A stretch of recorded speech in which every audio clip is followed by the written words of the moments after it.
We started this 3-day events yesterday with a coffee connect leadership discussion. And today we are here as we were informally talking just now, because I was in a program in the British High Commission yesterday. So when people were talking about so many changes, women had made the progress and all, one of the participants asked, have the men changed equally? If they have not, or if they don't want to, how could you make the bias? So probably I just told them, probably you attend the program tomorrow, you make it additional. So we are here to discuss a very, very important topic, and tomorrow again we have another interesting session. So I would now request Ms. Lalita Balakrishnan, principal of the MOP Vaishnav College for Women and one of the core committee member of the MCCA Women Business Council, to give the welcome note and then kickstart the whole program. Over to you, Lalita. A very happy evening to all of you on the panel, the people associated with organizing this show, and of course the various people who have logged in to watch this program and benefit by the ideas of the people on the panel. So a very warm welcome to all of you. I have the pleasure to just give you a brief idea about who's there on the panel. We have others to do the introductions. Of course, we have Ms. Bhavani Balasubramaniam.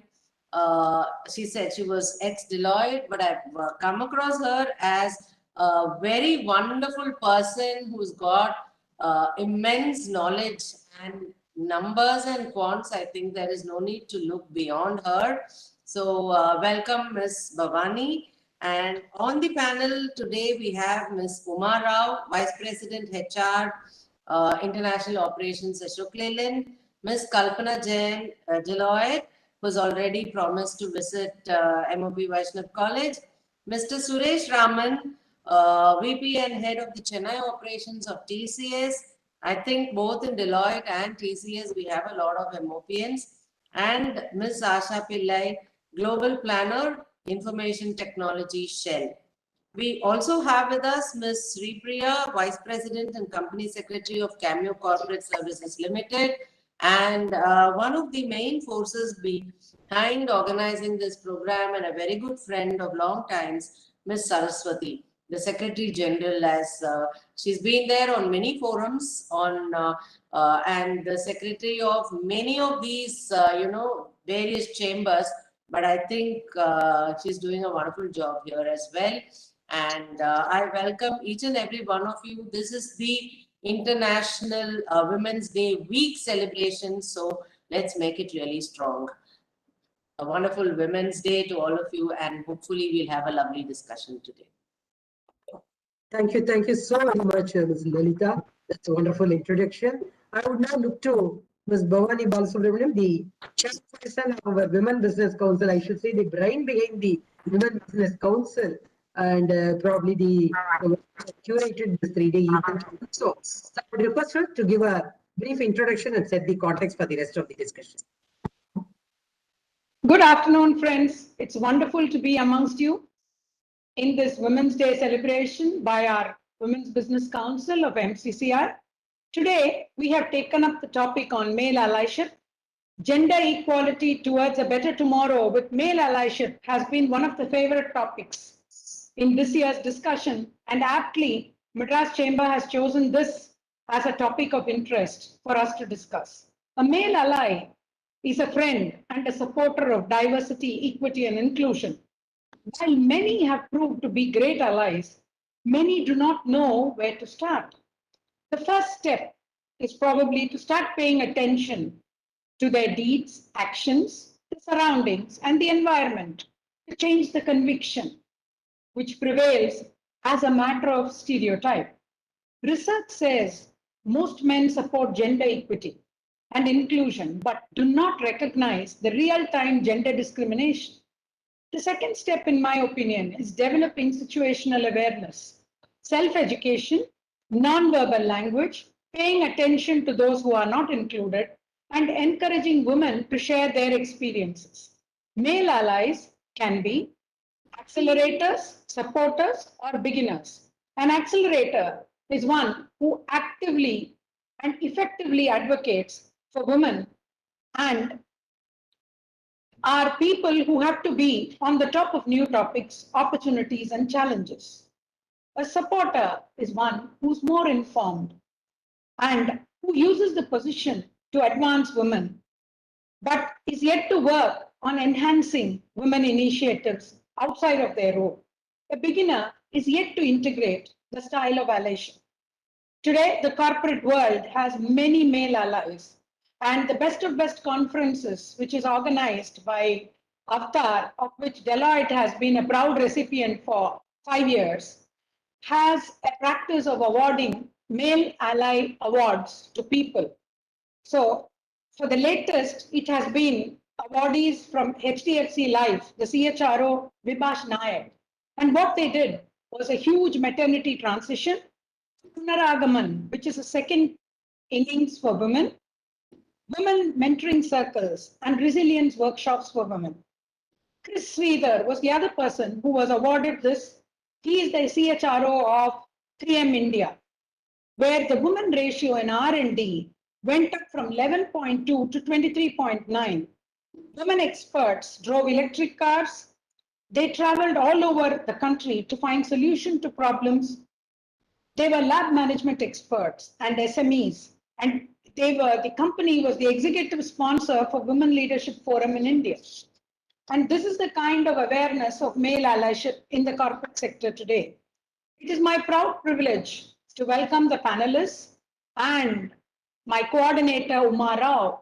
And let me introduce Uma Rao to all of you. Uma Rao is the VP HR, International Operations, Ashok Leyland Limited.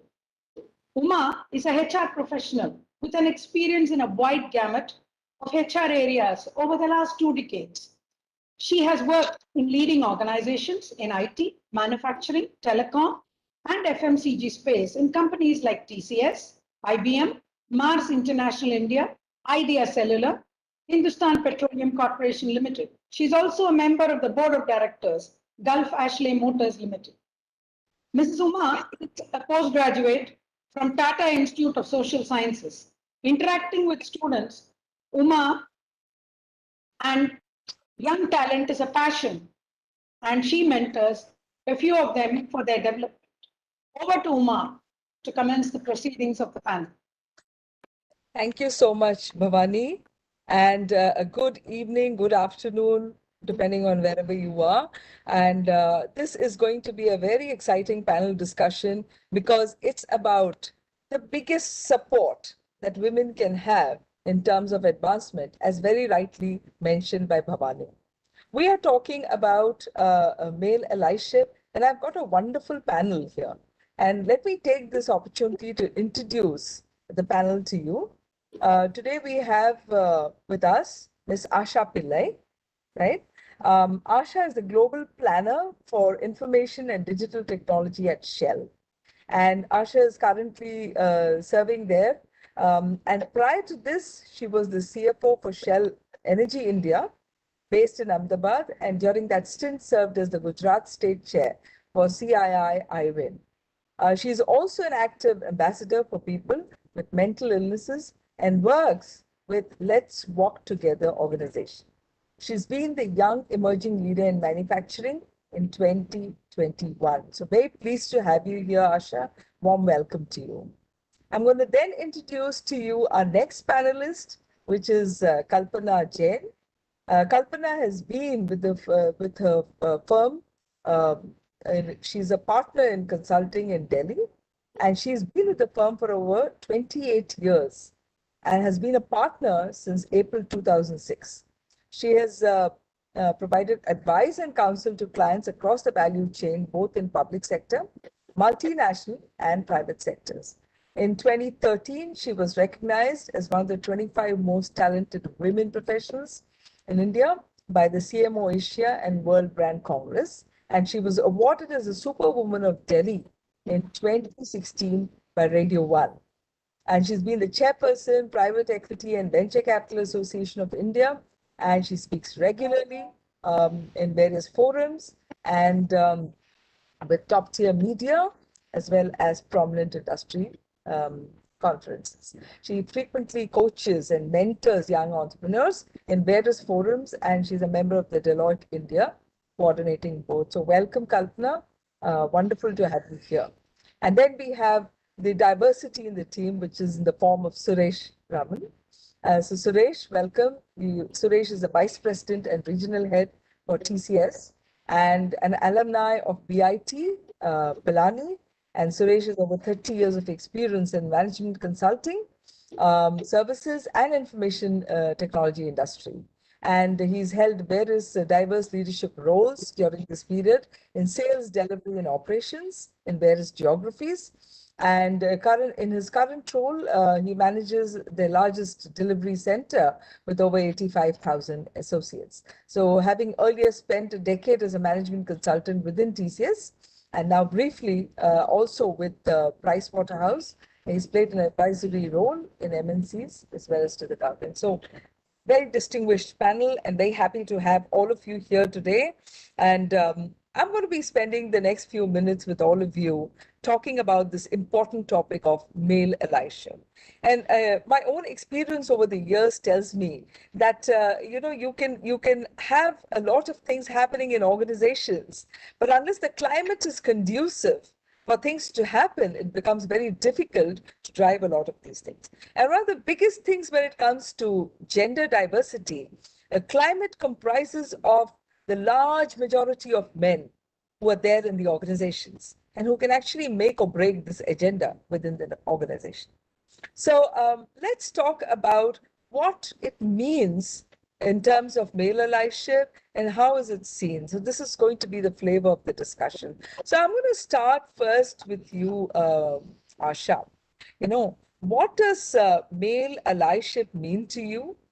And why do you think it's important in organizations? So will you be able to tell us something from your own experience? Absolutely. We came out of the International Women's Day event yesterday, and there was clear commitment from all of our leaders to be allies. But one of the things that we also are saying is it's just not male leaders who have biases. We all sort of come from the same cultural context where we have our beliefs and assumptions about how women should be vis-a-vis how men should be. So we talk about allyship in general, where men and women sort of test for gender bias filters as we go through sort of performance reviews, etc. So there are a few things, right? Women have systemic disadvantages at the workplace. There is a leakage on account of marriage, maternity, mobility. As you go up the funnel, even the diversity rates in the population is quite okay. The funnel, as it goes up, the diversity drops. So one is on account of the leakage, but clearly the other factor that impacts the leakage are these unconscious biases. Women have to walk, well-researched, have to walk the tightrope or the double bind of when they're seen as, sort of assertive, aggressive, taking care, they're seen as, competent but not likable. When they're seen as, taking care, I meant taking charge on the other one, but in taking care on the other side of the spectrum, they're seen as likable but not seen as competent and pushovers. So really, and this also impacts performance appraisals and eventually career progression as well, where then, sort of women fall off the workplace. They also have to deal with time poverty, right? So we sort of spend a lot of time on unpaid care work, 300 minutes a day vis-a-vis 50 minutes that men do apparently. And I can't believe men actually do 50 minutes of unpaid care work, but that's for another discussion altogether. We actually see that there's time poverty, which prevents women from working on career development aspects such as networking and personal development as well. So the little that we can do as allies is to, whenever we sort of come in managing talent pipeline, be it recruitment, retention, and also performance appraisals as well as career progression. Are we testing for our bias filters? Are we looking at female candidates? And the other part of this is we hire men basing their potential, and because of the prove it again bias, we hire women only if they've sort of demonstrated that they can deliver. So are we sort of testing for all these bias filters? And that's really what male allies should be doing, or any ally should be doing, educating themselves on the biases that exist and then testing constantly for these bias filters, because they are ultimately unconscious biases. And are we consciously including, sort of people who are different from us, be it gender, race, disability, and so on? Yeah, well said, I think, Asha. And I agree with you that at times, is it seen with a different lens of wanting some kind of privileges and not really looking at a very professional way of doing things. So oftentimes this happens. So I'm wondering, Kalpana, if you want to add something to this point. Actually, I do. I was, as Asha was speaking, all I was doing was nodding internally as well as externally. But I thought there are a couple of dimensions I might want to add to that. And allyship to me, I've seen a migration or a transition, slow, perhaps not as accelerated as we would like it to be. But in the 30 years, by the way, it's my 30th year in my firm. In the 30 years I've been here, I see that the narrative and the aspiration that our male colleagues have has actually changed. And perhaps it is coming from the fact that my colleagues are all in senior positions now. They're all partners in the firm, and they also would be of a certain age profile, which is perhaps, let's just put it this way, 40 plus years of age. So their approach to inclusion, to gender inclusion in particular, and I think when you work on any form of inclusion, you work on all forms of inclusion because your mind and the way you look at things changes. So to my mind, starting on any angle of inclusion is good because it naturally leads you to be far more inclusive in everything you do. But coming back to the point that I was saying, so I've actually seen a a transition happening where the same men whom perhaps we worked with when we were really young in our careers could not really appreciate and understand our motivations and aspirations to be in the career stream, to be working alongside with them. But today, one, because many of them have daughters, and I'm not fussy on what basis the change has occurred, but I've actually seen this change that many of the men have daughters and they would like them to be equal members of the workforce and have equal career opportunities as they go along. So that's one I guess one basis on which there is change being driven in their minds. One, two, many of them have had spouses who were well educated but had to, in inverted commas, give up their careers midway when they came about in the family way, because perhaps the social structures as well as the opportunities for, let's say, childcare were not available or acceptable, right, in at that point of time. So today what I find, and I've been working with our colleagues on this, Bhavani and I used to run these inclusive leadership labs with all our partners, which include, of course, male and female partners, but I'm really focusing on the male partners. I find that many of them are eager to learn, eager to understand how we can support the cause of women. And I am, of course, being somewhat kind, if I may say so, because there are still some who do carry deep unconscious biases, and it is taking them a while to uncover them, to recognize them, and then to deal with them. But a Yeah. lot of the narrative also now is around how can we be better allies? And why allies? Why do we want male allies? Simply because they are the majority. When the majority becomes almost equal, there will be no need for this allyship. Or rather, the special kind of allyship where we are trying to get a minority community in this discussion is women, and get the majority community to sponsor them to take care. I'm sorry, take care is the wrong word. I'll be beaten up for that. But to be focused on the fact that they have to be given opportunities to live up to their potential and therefore to be able to rise in the organization. So this is the one thing I wanted to add, that we have a program in our firm called the WAVE program, where women at, director, senior manager level, who are basically one level below the partnership or the leadership level, we get them sponsors. And I think a key role of the ally is sponsorship, is to speak up for the women that they are representing, is to talk about their strengths, is to talk about their abilities, it is to talk about getting them opportunities, to prove themselves. Here, nobody is talking about giving a crutch or, and let's say a favored status to women. What they want is the opportunity to be able to shine, the opportunity to be able to prove themselves. And to me, male allyship is really most importantly about providing that platform, providing that opportunity to women colleagues. This is just some thoughts coming out of my mind and heart, if I may say so, but Thank I you. hope that made sense. Thank you, Kalpana. It really does make sense because it's very important for us, all of us, to note the point that nobody is looking for a crutch. Nobody is looking for any special privileges. Instead, we're looking at an even playing ground, level playing ground, where one can actually, find their potential and try to do their best. I think that's what it comes down to. So thanks for sharing that. And I'm going to turn now to Suresh. Suresh, what I would like to know from you, and this is so important because we can hear a male perspective here. Uh, what do you think have been some examples of male allyship that you have come across, or maybe you have practiced yourself within the organization? And how does this happen? If you could talk about that, it'll be very helpful.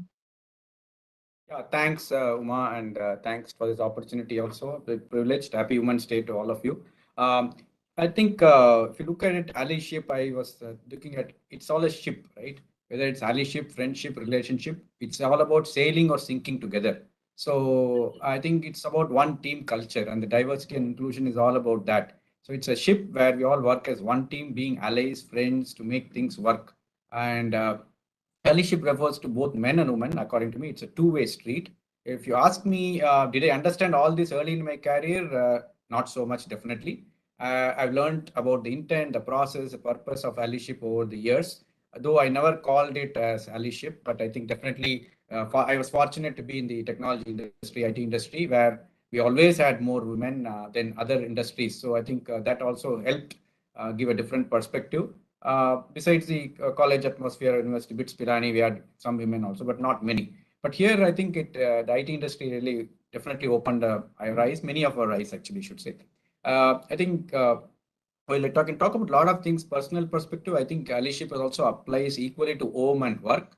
And again, there could be a difference of allyship at home and work, because I'd like to give a different perspective from whatever I feel and whatever is coming from my heart. There could be people whose allyship score may be higher at home or higher at office, right? So somebody might be very good in the office where they accept allies, but at home they may not be so much. Not because they don't want to, but because the way of the culture, the way we've been brought up, etc. So I think that is an opportunity for a lot of improvement there. So it's a level of maturity which improves over time. On a scale of 1 to 5, if you ask me, some people will score 4 and 5 at office, but maybe score only 2 and 3 or at home, right? So I think so it could vary for people. And how do we enable people to evaluate themselves in this maturity levels of this male allyship is all I keep wondering. And what can organizations do, and what can individuals do as male to enable and encourage people to be comfortable, people to be looked at and taken care, right? Encouraging the balance at work and also at home as well. So it's a two-way street, and it also applies to female allyship as well as male allyship. I think the same maturity levels can be applied for women, and as they also have some prejudices as well. So I think that also needs to be factored in. And I think it's all about empathizing, building trust and bonding, aspiring together, stimulating positivity, and most importantly, according to me, working with women, I see generates contrarian perspectives, and that gives very innovative, creative solutions. I think that gender diversity or even any other diversity, and including people from other countries working with us, this all the diversity and inclusion itself gives that different perspectives which we never think of. I think that's what we learn. And we have about 5.5 lakh employees, 2 lakh women in TCS. And then out of Chennai, we have about 90,000 now. We talked about 85,000, but it's already 90,000. And about 38,000 women and 42% basically. And new joiners are 50%. It's not that we take new joiners just because they're women, 50%, but I mean, equally eligible people are there. So that is the way we have looked at. So we have understood the, at least we have understanding the importance of male allyship and launching many programs towards this. And we are looking at, I mean, basically, I feel no two humans can think the same way. It's not a allyship, it's not a man woman. Even two men also cannot think the same way. So it's even beyond gender. The allyship is important. And I definitely, how we can become, frankly, I have mentored a lot of women also in this company, and not necessarily they reported to me. They used to come to me for some ideas on corporate. In fact, one of them who came to me recently about a few months ago, now owning a very new initiative and reporting directly to the chief operating officer, which she never thought. She was in a very small unit somewhere lost out, but she worked with me in some proposals for very large deals. I think we are trying to see where we can put it. It's all about equity, dignity, respect, I feel, and voicing it out, hearing it out, acting it out, all the words we can use, but actually on the ground, it has to happen. So I think, and the other thing is from practical experience, I feel, if you go to a cafeteria, invariably all the men will be together, all the women will get separately. Very few groups will be there where men and women are sitting together, if you see. I think that is again a different perspective which you need to look at. How do you get this informal gatherings also with a mix of men and women, right? I think that is one thing which we need to look at. Whether we achieved a lot, no, I think long way to go. I think we have a lot of programs as well. I can go on and on what we do. But end of the day, men have to mentor, men have to sponsor diverse talent. And I think by offering opportunities, visibility, with which I talked about, introducing to the COO and trying to say this person is good, etc. I think those small things make a lot of difference for the success of people. I think we should give away from the pictures of people, women handling 1,000 roles and like 1,000 arms, etc. I think on the positive side, it is great. On the negative side, they are not allowed to focus. I mean, both ways you can look at it, right? So I think so we should call out the biases and the stereotypes that exist. I think somebody talked about stereotyping. Pink is for women. That's something. I think sometimes we also create all this at the young age for the small girl child also, or a boy child. So there are a lot of biases created at home. I think if you don't correct it there, I think at the end of the day, we don't correct it in the home, we don't correct it in the school, we don't correct it in the college, and then the corporate is asked to handle all the problems. I think that's the way I look at it. So on the lighter side, I say what I'm saying is it has to be at every step and every stage of the process. Then only the society will get into that broader understanding and what they need to do. So this is, I think, my strong opinions. And I can go on and on. I think I'll pause now, but I have a lot more points. I don't know whether I answered your question, but I thought whatever came to my mind first, I thought I should speak out. Definitely, and thank you very much. It's not a one-day action, as you've rightly said. It's a continuous thing, as you've rightly said. It's not about ticking the box in terms of percentages and data, but actually it's much more than that, bringing it to life on an everyday basis. Every time a manager sort of proposes the confidence on this woman colleague to go and do something at the most unexpected time, that's what gives a shot in the arm for every woman to take up more and more. And I think those examples, I have been personally benefited by some of those actions, which has helped me to gain my confidence in the early years. When your manager tells you that go and do it, I'm there behind you to support you for whatever happens out of it, and that it's okay to fail if you do. I think it makes a lot of difference. And this could be for anybody, a man or a woman, but I think even more for a woman, because I think that constant reinforcement of the need for it in the early years, at least, is kind of taken care of, and then women set out on their own, I guess, to a large extent. But I do agree with you that it's about a ship, and we sail and sink together. That's been a wonderful takeaway for me and perhaps all of us. Yeah, I'm going to move to the next question now, and this. I'm going to talk to Asha about this. Asha, what do you think are some of the factors that dissuade male allyship, right? I mean, so if it was so simple and it was so easy, it would have been happening all the time. So are there some factors that are coming in the way? Because at the end of the day, taking from what Suresh said, if it's a room full of people, you could have about 10% women who need to find their voice, right? And then 90% has to stand up to help them to get that voice at times, right? So how do you manage this? Are there things that come in the way? Absolutely, and I think one of the, if we are interested in learning about diversity, equity, and inclusion, the Bible should be a book called Invisible Women, exposing data bias in a world designed for men. And that book is so pertinent because it talks about every aspect of human life, including something like a car seat being, made for men. And that's why we have to sit like that, because we are normally shorter, and a variety of examples. Similarly, with respect to, sort of those virtual, what are those called? Those 3D imaging, VR sets, right? Apparently that gives women motion Reality. sickness.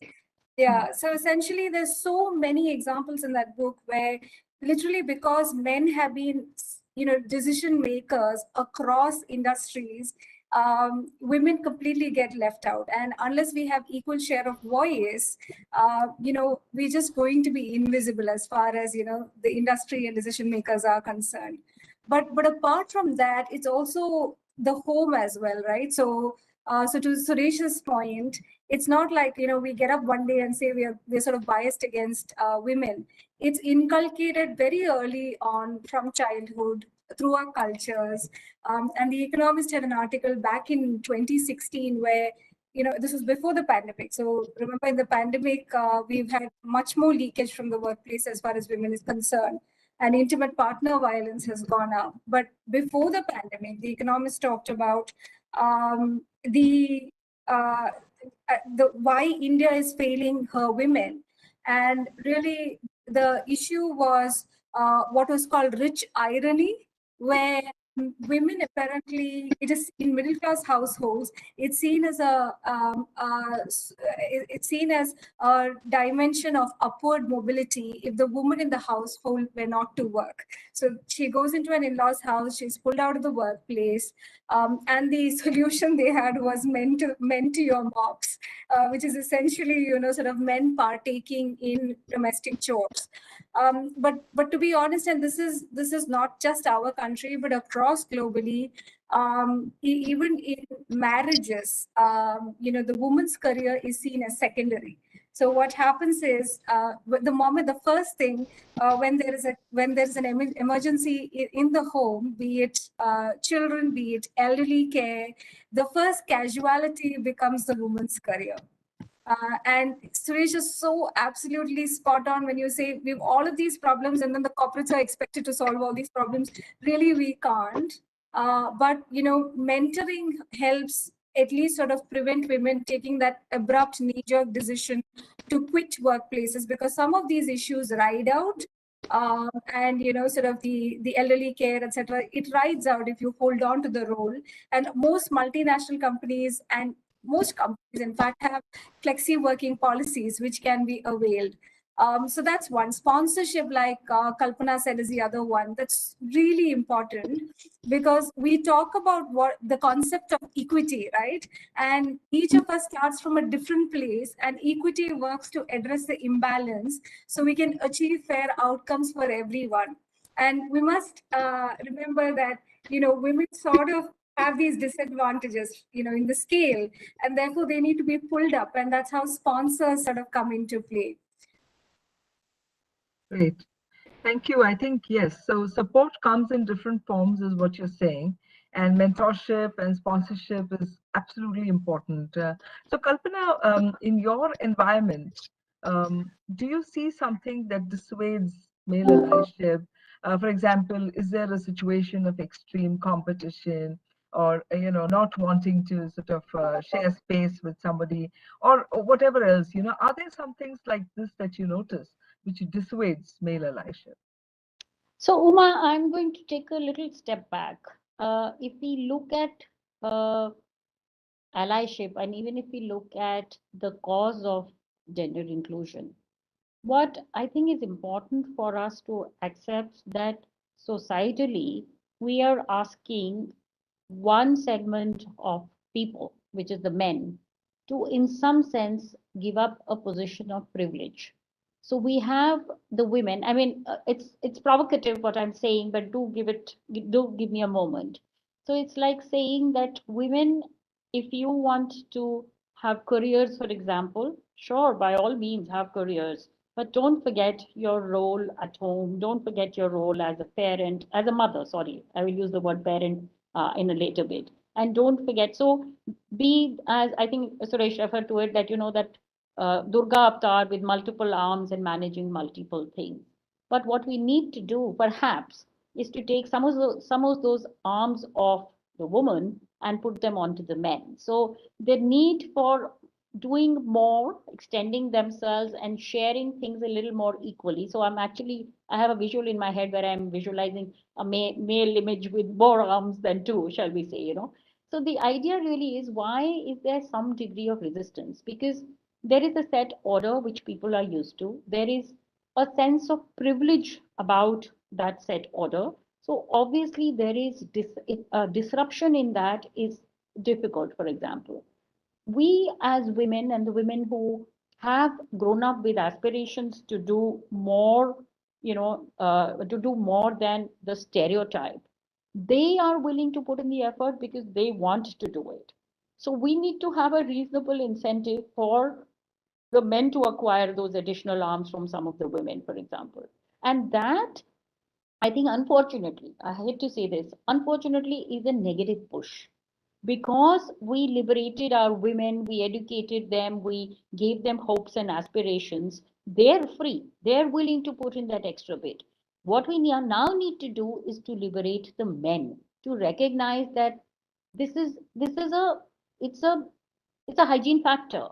The women have been given the opportunity, so the men need to also take on a little bit of the burden. So I've actually zoomed out. I've not really addressed your question on male allyship, but I think we need to appreciate and understand this and recognize this is where we're coming from. Then, in terms of, so there are, as what comes in the way, there are unconscious biases, there are coteries and groupism, and there is this risk and fear that if there are 10 people to be promoted, for example, and we've decided that at least 3 or 4 out of them has to be with women, then obviously there are some men who would have been candidates who will not get promoted, right? So taking an affirmative step in terms of promoting inclusion has a fallout on some of those people, some of the men who would have, in the, let's say, business as usual situation, have got better opportunities. Maybe the women are more competent and that's why they'll be the 3 or 4, for example. But it is upsetting the status quo to some extent. To my mind, this is getting better over a period of time. And I believe as the generational change happens, it's going to get accelerated. It's not going to be a linear change, but it will improve. So somebody called me a horrible optimist once. So I guess I am a horrible optimist in that sense. In the meantime, all we can do, and it's not all we can do, what we really need to do is to make sure that the case is constantly driven at, the biases are constantly called out, practical tips are offered to those who genuinely want to change but often don't know. They end up being paternal, they end up being patronizing, they end up being kind and considerate, but perhaps do not offer the voice and the equal opportunity to women. So to me, the last one is the most positive of everything that I've said. Let's give them an appreciation and understanding of how to be an ally. What does it mean to be an ally? What do you need to do to be an ally? I think we have a fair population out there wanting to be good allies. So not having answered your question exactly, but some perspectives there.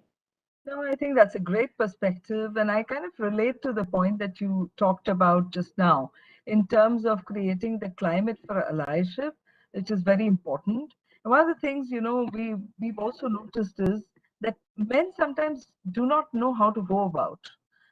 As you rightly said, it's not that inherently they want to be sort of behaving in a manner which is not appropriate in an organization. But it's just a lot of inhibitions to ask whom to ask. That's a big question in people's mind. So we run these diversity appreciation programs or diversity sensitization program. And we found these programs to be very, very helpful because this is a complete men only kind of a program facilitated by a male, who's quite an expert in this area. And it's like, asking any question you wish to without having any inhibition. And I think what we see many times is that what they feel are silly questions whom they can't ask. This is the forum for them to get a clarity on that. What is appropriate? Holding the door for a woman appropriate, not appropriate. Opening the car appropriate, not appropriate. Offering a seat appropriate, not appropriate, because some people don't like that. So I think some of these things have helped for people to understand how to do it. And so so there's got to be a midway. You don't have to be a paternalistic. You don't have to be completely agnostic.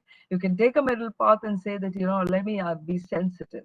So that's a great point from you, Kalpana, and I think most organizations need to practice that. I'm going to move to you, Suresh, to check with you that have you seen these kind of inhibitions in men, and have there been impediments when, for example, HR is trying to drive this agenda, or the organization leaders are trying to drive this agenda across the organization to become a more balanced organization?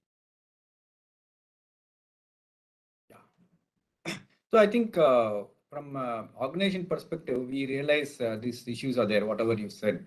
That's why we have this diverse, inclusive workforce, whatever is we are pushing for that, and helps us drive innovation, foster creativity, and guide the business strategy. Definitely, it is help. So shifting the gender dial has been a priority for us, and I think one of the I think the opportunities for second career people talked about that also we are working on. And I think when we interview people also, we need to be ensure that there's a gap. The earlier days, I think earlier years, decades, probably we think, oh, somebody is not worked for 5 years, 3 years. I think those things should be thrown out of the window, right? I think those are the things which, as a policy, we're trying to encourage second careers for women. And I think one of the focused interventions we look at is how do we look at systemic change through allies of diversity program, deep skilling program, how we can be an effective ally. And I think we have to help people managers to build a deeper understanding of the inner diversity and engage with the diversity of the collective community. I think we have the Champions of Equity campaign, which we launched to create an inclusive culture. A champion of equity is, for example, who treats everyone with fairness and transparency and holds a strength-based approach towards every individual, culture, system, whatever it is, right? So I think every employee, I think, are also encouraged to take a virtual pledge. And in fact, we started with our CEO and MD himself taking the first pledge on this. So I think these are initiatives which, and we also have this formal sponsorship program, which for women leaders to take up P&L roles as well, and they groomed and sponsored for leadership roles. And I think the factors that dissuade male leadership, which is talked about, I think I've already talked about in the earlier part. I think as a family concept, how women have taken specific roles, I think it is ingrained in the DNA for generations. And as Kalpana rightly put it, it will take some time, probably the next, already we are in the right process, and it will take some time. The gaps are large, were very large in fact, but a lot of gaps have closed in the last decade or so, last couple of decades, definitely. And I think many organizations like us have implemented something like break the bias programs, and it has really helped. I think it's all about trying to enable women realize their potential, and in the process, everyone wins. I think that's a message we need. I think it's all about lack of awareness. I feel that that itself we are the first step we have to take. That is the impediments you talked about, and so it requires a lot of intentional efforts, and then trying to make people move out of comfort zones to work with other people, and work with other gender. I think these are very, very, and make them realize they're also thinking like us, acting like us. I think that discomfort has to be removed. And second is walking the talk in terms of not only people asking to be signing up for some programs, but also actually happening, seeing it happen, taking action. And I think that we need to, it requires a lot of courage and commitment. It's easy to say, about what men should do and not do. I think even they require internal courage and commitment to accept a lot of things. I think I think I mean, they should not feel that their opportunities are getting reduced. I think Kalpana talked about 3-4 people, and the other men may think we're not getting. I think that's very important perspective what she gave. So it is not to see how gender equality affects them. It's not about whether it's going to reduce their own opportunities. I think these are a lot of awareness things, and I think all these. I think we have so we have promoted inclusion. We have to promote inclusion without exception. I think that's the word I should say. And what helps women definitely helps everyone. I think that's and so these things have to be taught, and introducing men to prominent male allies who have actually gone a long way in helping other women. I think that is another way of getting people to gain the acceptance. Okay, whatever this guy has done, and okay, I'll also pick up a few threads on that. So I think encouraging more men to help further the cause, the visibility really increases. And I think what does visibility mean today, day to day? And we should not shy away from difficult conversations about some of the gender issues and how we can discuss, etc. I think it's all about encouraging senior influential leaders to take male allyship roles. I think that is very key. And I think I talked about culture of empathy, sympathy, and all those things. We should not be sympathetic. It should be empathy. And a lot of real life examples and nomenclature has to be used in case studies actually in corporates. And we also have this employee resource groups, affinity groups, which are voluntary employee-led groups. We have systemic interventions for leaders to coach, mentor, and sponsor diversity. We have something called project synthesis towards this. And most importantly, we have to track, measure, recognize, celebrate, and amplify those leaders who are helping and who are really allies of diversity. I think in fact, our annual strategic program recognizes unit and leaders who have visibly demonstrated being strong allies and made an impact with some measurable impact outcomes, I should say. So I think I will say allyship is not about sympathy for women. Yeah. It is about empathy. It is about developing a sense of telepathy to read the women's mind. And such empathy and telepathy will enable allipathy. I'm coining a new word. So I don't know, I'm trying to make it a bit humorous also, but I think this is all very important for us. Thank you. Thank you. Just a curious question out of this, and it could be to any of one of you. You come from global organizations, right? Have you seen any kind of pattern of male allyship globally? Do you see that it's it's better in some place, yet to pick up in a few other places? Have you seen any kind of pattern like that? Yeah, I think one of the things I'd like to say is I am where I am today, and I'm sure Kalpana, you would agree as well, and all of you. We are all here where we are because of our male allies, irrespective. So and we've been in an Indian organization across. But one of the things that I have seen, at least, is in the Scandinavian countries, they have parental policies that are sort of equitable both for the fathers and the mothers. And therefore, what we've seen is because the spouse also becomes a primary caregiver for the child, that's a much more equitable world than sort of our country. So there are cultural differences, but having said that, most of the colleagues and sort of leaders that I worked with personally have definitely been male allies. But this is also a journey of learning, right? Of having the learner's mindset to understand further, plus also provide the psychological safety, which we think is very important for women to voice discomfort. And we're increasingly there as a country as well as and in the organization as well. So the only thing I'd like to add to that, I mean, my pledge for this Women's Day, International Women's Day, is to continue to put in efforts to institutionalize inclusion, and that's to Asha's point that I got a lot of allyship, not only from men, from some women. Of course, there are very few women in leadership, so that obviously by numbers would be less.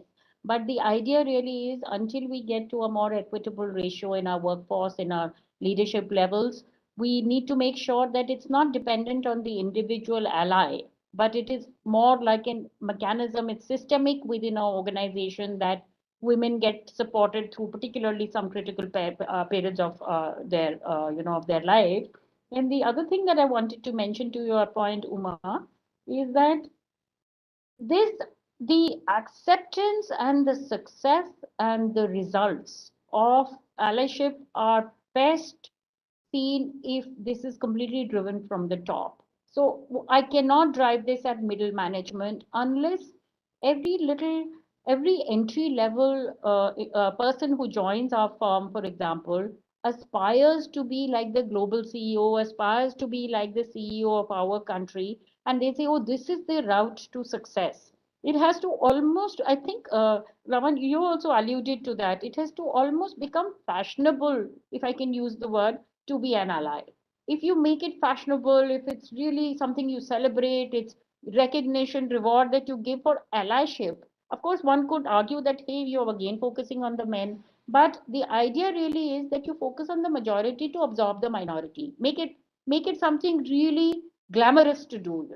I think that, to my mind, if you look back, really that does help, because after all, we are all careers of achievement and success in the professional world, in the corporate world. That's what we all come in here for. So if we can make a success of allyship, as being a key pillar to be there, I think that would help significantly. No, it's really interesting you said that, Kalpana, because I have an experience to share here. We were not able to crack through one particular leadership team member to have women in the team. And we started, and then, we got him involved in a few activities, and then we gave him an award for, being a diversity champion. And the next week, and to my pleasure and to the organization's pleasure, he signed saying that let's go ahead and hire a few women. And that's how we got 2 women at a mid-level. And there's a hope that they'll go to the top, right, at some point in time. So I think it really works. Yeah. So if it means, cajoling, coaxing to begin with, and then making it as a celebration down the line, I think it really, really helps. And I've been a witness to that, and I can tell you it works. Yeah. So great input. So I'm going to segue to the last question from my end before we have the Q&As opened out. The question is, I'm going to address this to Suresh. Suresh, what you've talked about it in some bits and measures, but what I wanted to know from you is, can organizations do something specific to promote male allyship? And not leave it to chance. Yeah, it's going to happen because there are some good men and because there is a great top leader at the top or something like that. How do you institutionalize the whole concept of male allyship? If you could throw some light on that, and I'm going to then turn it to Kalpana and Asha also to share their views on the topic. That'll be really great. Yeah. I think I talked about some of these points. Encouraging senior and influential leaders to take active male allyship roles itself is one thing. And the most important is a lot of education and sensitization initiatives. I think very, very important. In those initiatives, you should provide all the examples which you can provide and teach them all the right nomenclature also. I think that is the first thing we should need to do, education and sensitization. The second is I talked about briefly about affinity groups, employee resource groups. I think these should be voluntary and it should be employee led. I think that is very key for us to create this employee resource groups because these are about sharing the diversity, identity characteristics, and we have created several global these groups, employee resource groups, and they'll serve as voluntary platforms for underrepresented communities as well and their allies, serving as cultural change agents that promote an environment of inclusivity. I think this is an important avenue where members are sharing concerns, experiences, stories, strategic solutions towards that. We have 7 of such groups actually so far. And the third is we can look at systemic interventions, how for the leaders to really coach, mentor, and sponsor diversity. I think we have rolled out very large initiative on this with a multiculturalistic approach. I think you questioned us also on the how Australia or somebody talked about Europe, etc. I think even in fact some of the clients come, one of the questions is about diversity for us also. So this diversity and sustainability is going to the next 10 years. This is going to be talked about in every forum, I can tell you. I think so. I think this is very important to the. So first point, the third point is that systemic interventions for coaching, mentoring, and sponsoring. And again, the last thing is about I talked about very important to what you cannot change anything which cannot be measured. So we have to track, measure, recognize, and then the final thing, of course, I all talked about how to celebrate and amplify such leaders. I think I will reiterate that. I think that's very, very key. The visibility of that success has to be we need to keep on reiterating that. Yeah, thanks, Suresh. Actually, this is very important on measurement. In one of the organizations, we said, if you had all the time, you would do a complete review. But if you had very less time, say 5 minutes, what would you review? This was a question asked to the CEO, and the CEO said that I'm going to obviously look at the top line, bottom line, and all of that, the figures that matter. And the next would be the people processes. Are we getting our people processes right? I think that's the kind of focus which comes in when it comes to a lot of these things. So measurements are very important and they have to be assiduously followed for people to keep an eye on that. So a great one, Suresh. Thank you for that. So Kalpana, Asha, what would be your views? Kalpana, can I request you to? Yeah, two quick thoughts, just to keep this short. So one on the measurement, just to take that up for a moment. Bhavani would know, once globally, we needed to report back on what our diversity ratios look like, what our attrition was, what our recruitment was, what our promotion was. These are some of the pillars. I think it brought it to the consciousness of all the leaders, and the fact that we ourselves felt that we need to make progress from this year to the next, for example. So I cannot overemphasize. I mean, both Bhavani and I have been working on inclusion for many years, but I think it made a difference once we became accountable and we had to respond to the metrics, for example. So yes, nothing works like demonstrated success. So that I would reiterate, the point made. And the other thing, I just want to give you an example. We started on a pilot basis, and I think this would be one of our most successful programs at the mid management level, which is the time which is the point at which a lot of our women colleagues drop out of their careers, because often, I mean, I have to say it's changed a little bit over the years.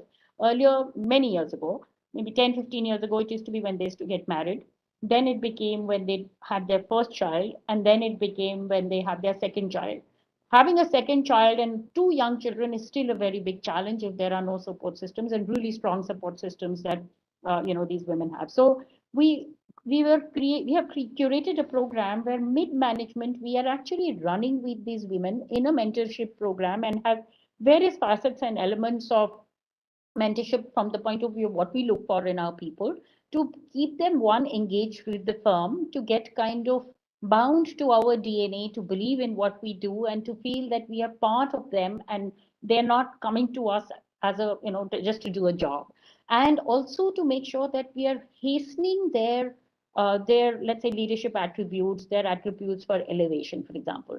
And in this process, more than anything else, what I want to highlight in sync with the point that was being made earlier, is that we've actually got not our partners to be the sponsors in this case for the mid-management level women. We've actually got the directors, the level below the partners. So now that it's a question we ask when we elevate them to partnership, in the interview process, we actually ask them what have they done in diversity, what they have done about inclusion. So I have the best of the directors wanting to be these mentors, because then they can articulate it. And I'm fine that this is coming from an organizational push. This is coming from, because they want to be successful in their own careers. In the process, their minds are opening up. And I think the biggest gain is, of course, one, the young women who we are mentoring, whom we are keeping engaged with the firm, whom we are showing a bigger picture, whom we're getting ready faster. But equally, those mentors who will make partners tomorrow in our firm, in the context of a professional services firm, they will necessarily be more inclusive. because they've been responsible for the growth and development of women colleagues, or women juniors in this case, of course. So I just wanted to make a point that also catching them at the appropriate stage in their careers for both the male allies as well as for the women whom we want to make sure progress their careers with us. I think that is also a key to the success of this whole intent. Yeah, I think it's a great point because we did a little survey recently and found that most women dropped off the grid between 20 to 30 years of age. Absolutely. And that's a time when, a lot of these initiatives, particularly the male managers, can play a critical role. But with that, I want to turn to Asha. Asha, what are your views on that as a concluding view? Yeah, I think to Kalpana's point, right, it's about institutionalizing allyship. And for us, this is in our strategy. At Shell, our Progress, our Powering Lives goal is to become one of the most diverse and inclusive organizations in the world.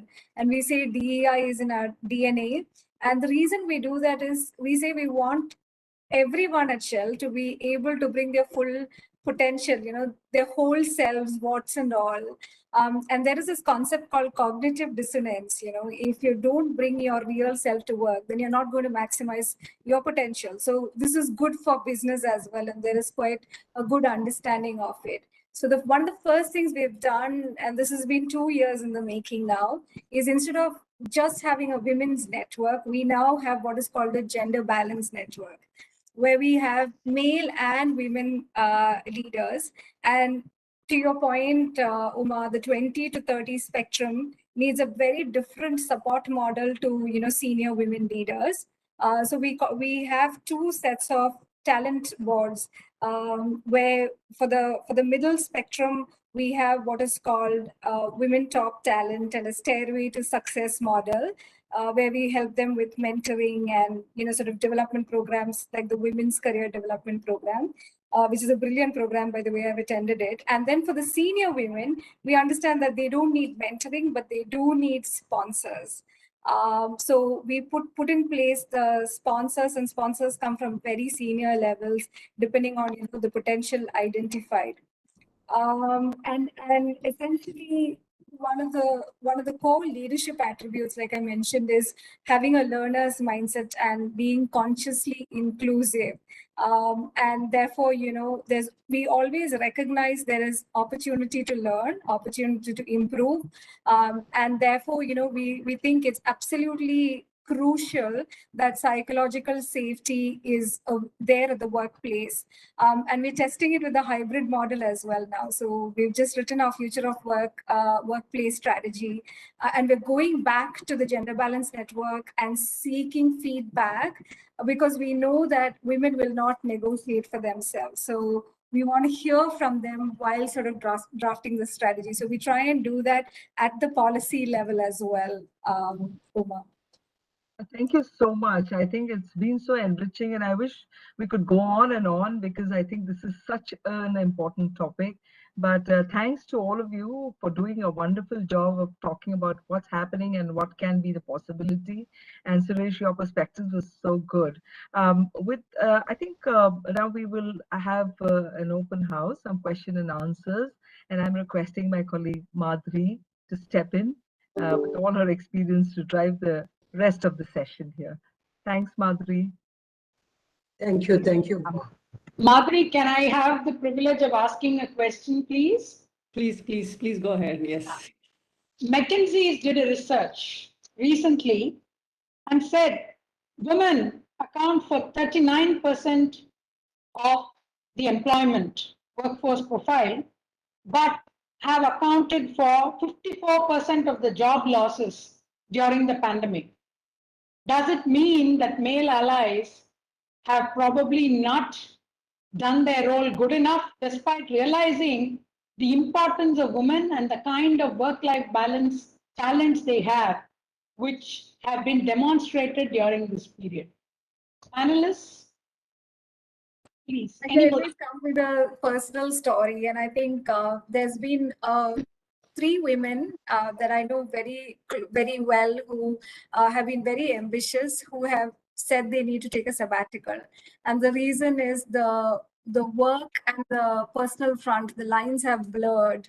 so much that, when a woman is in the house, she's expected to cook, she's expected to sort of do the work, attend a meeting at 8 p.m., etc. So to your point on male allies not showing up, and also intimate partner violence has gone up is the other statistic as far as the pandemic is concerned. I guess it's just exacerbated, the inequality. And before the pandemic, apparently, it would have taken 100 years to sort of achieve gender equality. And after the pandemic, girl children have fallen off the school.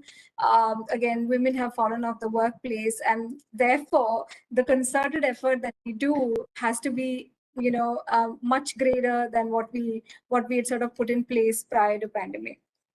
So, if I could just add to Asha's point, Bhavani, I think you and I again have spoken about this. A lot of women in the workforce, in the corporate world particularly, had set up their systems for managing, which were dependent on daycare system, which were dependent on your or your somebody coming in for the day to look after the kids and to do the cooking and the cleaning and the swabbing. And at the peak of the pandemic, all of this fell by the wayside. So not 100%, and there have been outstanding instances that all of us have seen enough videos.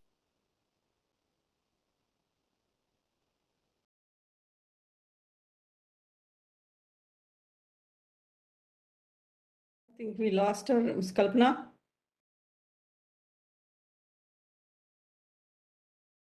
Yes, Mr. Suresh, would you like to take over from there? Maybe once Kalpana joins, she can continue. Yeah, I think from IT industry, when one is work from home, we had this model which helped people definitely. But the other thing is, I was personally looking at few other models actually.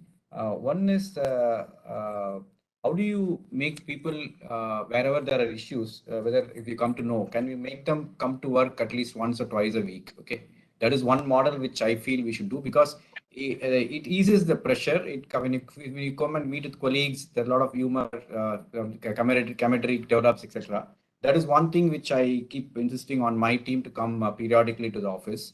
And the other thing is from a government also, I personally took it up to get it up to the top echelons of the government to see how the schools and colleges could be opened even a bit earlier. I'm saying this is because while the panic was there and things started easing up, I think it was time to look at opening schools and colleges. One is because there was somebody, I think the question was rightly put, where the pressure on the family and pressure on the women were more, the pressure on the children were more sitting at home, and they're not able to pick up what is taught online. And I think it's a tremendous pressure which the entire family went through, and especially the women and children all the more. I think from economic perspective as well, some offices had to be opened. I think very important to look at holistically instead of addressing the problem piecemeal. I feel that is what it is.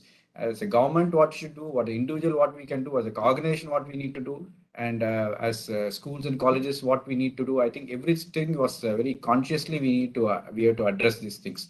But I think I take all the points what Asha said and what Kalpana was saying. I fully seen that type of situation also. So we have our own counseling sessions actually in our thing. We ensure that one is we are connecting with the people. We are trying to know if they have problems. Even arranging any counseling sessions because there could be depression cases in the pandemic, etc. So I think very important to look at from a mental health perspective as well. I think we looked at a bit holistically and try to attack problems in a different set of ways. So thank you very much. Ms. Bhavani, would you have any perspective on this? I would like to hear that as well. I believe that while there is a lot of realization about what women can do and their multitasking, we've had colleagues who have openly acknowledged that they never realized that we came to work after managing so much at home. Those people who I've seen for 3 decades and 4 decades who love to have meetings starting at 6 o'clock in the evening, or love to have Saturday at least 10-hour meetings, changing their mindset because they were asked to help in the household chores. But having said that, I mean, I would still believe that if the male allies had stepped up a little more at home and at work, maybe this percentage would have come down. Because even at home, during this pandemic, it was the male's work which was given more importance because of our culture, because of our social setup, than the woman's role. Many women who wanted to develop classes which started in the night according to British time, UK time, because they wanted to help their husbands to work to manage the toddlers. So it was always the woman demonstratedly who had a kind of a second opportunity. Probably these could be some of the thoughts which we can think of, right? So I still hold the view that male allyship at home and at work should have stepped up. Because let's face facts. Men staying at home, I may sound very different. Men staying at home, I noticed had a feeling of guilt and started realizing that they should do much more towards the end of the day and call up people and say, "Can we have a meeting now in the evening?" That boundaries were diffused more by the men than the women, without probably taking into account that we are interfering into their personal space. That's, I think, to do with the culture. Whereas I would say, looking at people who are working in the other parts of the world, they were very clear about their boundaries. They said, "I'm sorry, after this time, I'm not available." And when it was work from home, they were able to set the boundaries, whereas we were struggling a little bit here and there. I think that will improve with all the education which we are talking about and the awareness. We've done a lot and we'll have to go much more. Kalpana, I'm glad you're back. Yes, So I think we Kalpana. can continue. Yeah. You're muted, I think. You're muted, Kalpana. It's rare to be able to mute me, I'll be honest. No, I'm sorry. I think my connection got lost and I probably missed what Bhavani said. We can probably catch up on offline. Yeah, we have a lot to discuss, Kalpana. Sure. Madhuri, if I can ask a question. I just want to, am I audible? Yes, sir. Yeah, I want to ask Mr. Suresh, is there a sort of an age factor when we talk about male allyship? I've heard people saying the young men, they understand the thing better, they are open to come, whether it is at home or at the office. But especially when it comes to the middle age group or a little more senior, there's a lot more men doubts. You should tell whether it is true or false. No, I think, see, I don't think we should have one mindset of saying this set of people are thinking this way or that way.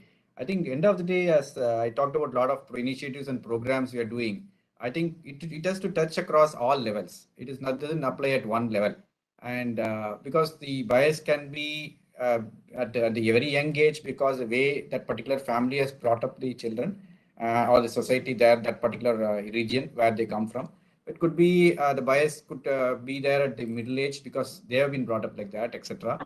And they have not seen something. So the third is again the very senior leaders. They have to give the, I mean, they have to help orient or give the visibility to the people and take a lot of people, recommend, sponsor the younger people, sponsor the other women into different roles. I think it applies equally. I think we should not try to generalize as one set of people being different or this thing. I think once you do that, you might make mistakes actually. Thank you. Not having any questions from any of the participants here. They are excellent panel. Dr. Ravi, I don't know if I can trouble you. Do you have any questions for the panel that you would like to ask them?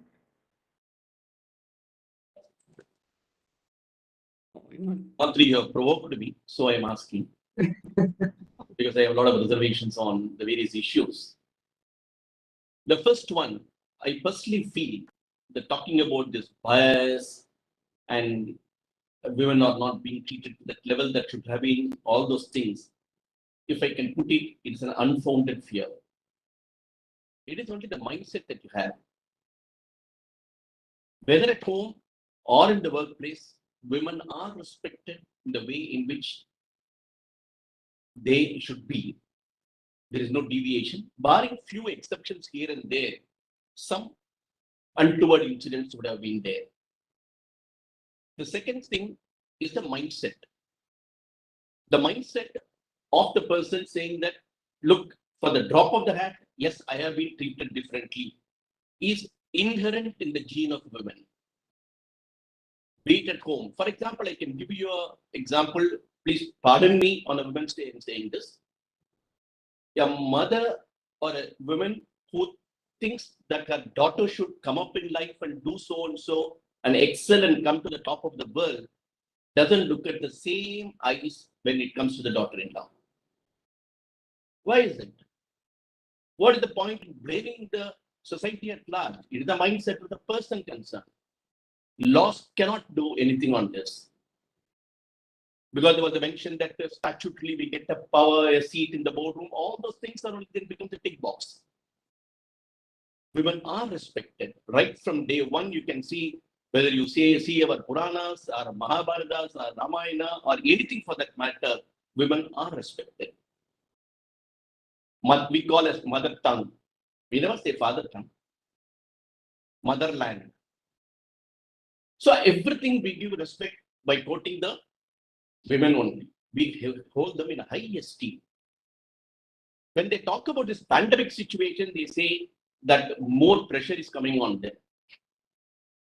And my good friend Bhavani quoted also a survey. There is another survey that has also been reported where the psychological misunderstandings that were there all these years have been thrashed out because they sit and talk across. The man is able to understand the pain that the wife has gone all these years, and the wife is able to understand the pain the husband has gone all these years, and they have sorted out many issues. And many family, which was Russia-Ukraine war, has become a very, very peaceful place. So things are happening in a different way also. So when the mindset is there, when the merit is proven, all of them are getting equal place. There is no dearth in that. There are so many big industries are being monitored today by, or what you call as the stewardship is with women only. You know a case where a woman is fighting to find a place in the board by virtue of her birthright being a member in that family. She's still fighting it out. So that is the guts with which women have grown now. So hats off to the women. So please, you're all in a very, very safe position. There is no bias at all. We respect you. We hold you in high esteem. And our male ally will support you in every step that you take. Please be rest assured. Ravi, a very important perspective to say that the women have a responsibility to become allies to women, number one. Number two, the woman has to try and have allies at home. She should be able to reach out, ask for support, and transform the mindsets at home for things to work, and then look for male allies in the working environment. Wonderful, Ravi. See, still today, we are not able to find an answer why a mother behaves between the daughter and the daughter-in-law. We have no answer for it. Ages we are talking about this. We are not able to find an answer for this. So it's the mindset that matters. It's been a wonderful panel. I've been making so many notes, and there is so much of learning despite working on diversity and inclusion from the perspectives from all the panelists. And I take the liberty of personally thanking you all, although the pleasantries are to be done by Madhuri and Sri Priya. I personally thank you all for the highest quality of deliberations we've had. Thanks, Madhuri, for giving me an opportunity to pour out some of my points. I was just observing it. Then I thought, okay, when Madhuri provoked me, I said, okay, let me share it. Yes, Ms. Saraswati has something to say. Nothing. I just want to know whether any of the participants want to raise anything. Otherwise, probably we could invite Priya to conclude. Yeah, I think I will hand over the proceedings to Mrs. Sri Priya because I'm not seeing anything much coming from here. Sri Priya, over to you, please. Thank you all. It was a breathtaking session. You know, I was making so many notes about what all of you had said. It was seriously a breathtaking session. So I have been given the privilege of proposing vote of thanks. So like Madam Saraswati mentioned, it's been a 3-day program organized by the Women's Business Council of the MCC on the eve of Women's Day. So yesterday we had the Coffee Connect session, and today we had this discussion on male allyship. So I'd like to thank Mrs. Saraswati, Secretary General of MCCA, for the introductive note. And all thanks to Ms. Lalita, Principal of MOP Vaishnava, and our colleague in the council for her energetic welcome address and introducing the panelists. Our thanks are due to Madam Bhavani, Chairperson of Women's Business Council, for her wonderful introduction of the theme for today's discussion and setting the context for the panel discussion. Our special thanks to Bhavani ma'am, Madhuri, co-chairperson, and Mrs. Saraswati for mooting this idea of 3-day long session to celebrate Women's Day, and in choosing the appropriate and effective topics, in choosing the appropriate speakers, and organizing the sessions. So today's topic is an excellent topic. We can go on and on for hours together. I had come across a study which was conducted across 1,500 companies, which states that female representation in top management leads to an increase of $42 million in the firm's value. Female leaders seem to be particularly important for companies thriving on innovation. Notably, the more women occupying a company's corporate board, the better is its sustainability, corporate social responsibility initiatives. So to address bias against women at work and have brave conversations about topics such as equal pay and equitable hiring and promotion, men who hold positions of power need to use their influence, knowledge, and resources to support women. Allyship is important in making sure that everyone is not only invited to the table, but is also heard, acknowledged, and recognized for their contributions. Being an ally is by no means easy. Research suggests that men may be unsure how to be an ally and have trouble navigating power dynamics at work. But a commitment to equity as well as support from other men can help motivate men to act as allies. So we had a wonderful and mind-blowing session today. Thanks to Ms. Uma Rao for her excellent moderations and for introducing the panelists. She mentioned how important it is to have a conducive climate for women at workplace. She set the tone very appropriately and posed perfect questions to the panelists. So thanks, Uma, for that. And thanks to Ms. Asha.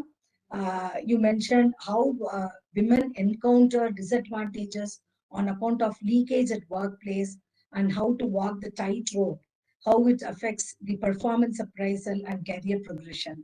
So you insisted how the allies can help the women during the recruitment and appraisal stage.